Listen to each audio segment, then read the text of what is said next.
ทำไมกิจการถึงไม่ควรสต็อกสินค้าไว้เยอะเกินไปในการทำธุรกิจไม่ว่าจะเป็นรายเล็กหรือรายใหญ่กิจการส่วนใหญ่จำเป็นจะต้องมีการสต็อกสินค้าไว้เพื่อให้มีสินค้าเพียงพอสำหรับการขายแต่รู้หรือไม่ว่าการสต็อกสินค้าที่มากเกินไปก็อาจกลายเป็นปัญหากับกิจการเช่นเดียวกันการสต็อกสินค้ามากๆทำให้เกิดปัญหาได้อย่างไรสินค้าคงคลังคือสินค้าที่ถูกจัดเก็บหรือสต็อกไว้เพื่อรอนำไปขายหรือสต็อกไว้เพื่อรอเข้าสู่กระบวนการผลิตในขั้นต่อไป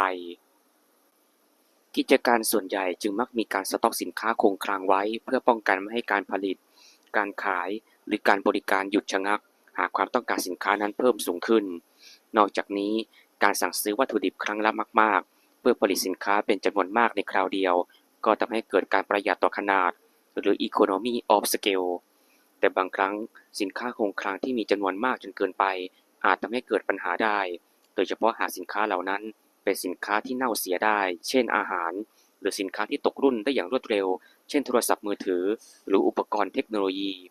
สินค้าเหล่านี้หากเก็บไว้เป็นจำนวนมากจนเกินความต้องการของลูกค้าและไม่สามารถขายได้จะทำให้เกิดของเสียจากการเสื่อมสภาพของสินค้าหรือมีมูลค่าลดต่ำลงตามกาลเวลาซึ่งเป็นต้นทุนที่ไม่ก่อให้เกิดประโยชน์ใดๆกับกิจการนอกจากนี้ยังต้องเสียค่าใช้จ่ายเพิ่มเติมอีกเช่นค่าใช้จ่ายในการเก็บรักษาและค่าทำลายสินค้าที่เสื่อมสภาพหลายๆธุรกิจจึงมักหาแนวทางในการลดสินค้าคงคลังให้เหลือน้อยที่สุดบางบริษัทก็จะมีการนำระบบ just in time ซึ่งเป็นแนวคิดในการผลิตสินค้ามาใช้โดยนำปริมาณการสั่งซื้อเดิมของลูกค้ามาคาดการณ์ความต้องการของลูกค้าในแต่ละช่วงเพื่อไม่ให้ต้องผลิตและสต็อกสินค้าจำนวนมากหรือน้อยจนเกินไปตัวอย่างเช่น Apple ที่นำระบบ just in time มาใช้ในระบบการผลิตสินค้าของตนซึ่งช่วยให้บริษัทสามารถลดสินค้าคงคลังและลดต้นทุนในการจัดเก็บของบริษัทลงด้วยการจ้างซัพพลายเออร์ที่มีความเชี่ยวชาญในการผลิตอุปกรณ์แต่ละชิ้นมาผลิตสินค้าตามคำสั่งซื้อที่เข้ามาและอาศัยพื้นที่จัดเก็บของซัพพลายเออร์ในการเก็บชิ้นส่วนหรือสินค้าสำเร็จรูปก่อนที่จะส่งมอบทำให้ Apple ไม่ต้องจำเป็นสต็อกสินค้าเอาไว้ในปริมาณมากเพราะอาศัยการคำนวณความต้องการที่แม่นยำและใช้พื้นที่ของซัพพลายเออร์ในการเก็บสินค้าแทนพื้นที่ของ Apple เองซึ่งในงบการเงินเราจะเรียกสินค้าคงคลังว่าสินค้าคงเหลือโดยจัดเป็นสินทรัพย์หมุนเวียนประเภทหนึ่งที่อยู่ในงบดุลสินค้าคงเหลือบอกถึงมูลค่ารวมของสินค้าที่บริษัทนั้นผลิตหรือรับมาเพื่อขายต่อและยังอยู่ในความดูแลของบริษัทหรือยังไม่ได้ขายออกไปนอกจากนี้ยังรวมถึงสินค้าที่อยู่ระหว่างการผลิตรวมถึงวัตถุดิบต่างๆที่นำมาใช้ในการผลิตอีกด้วย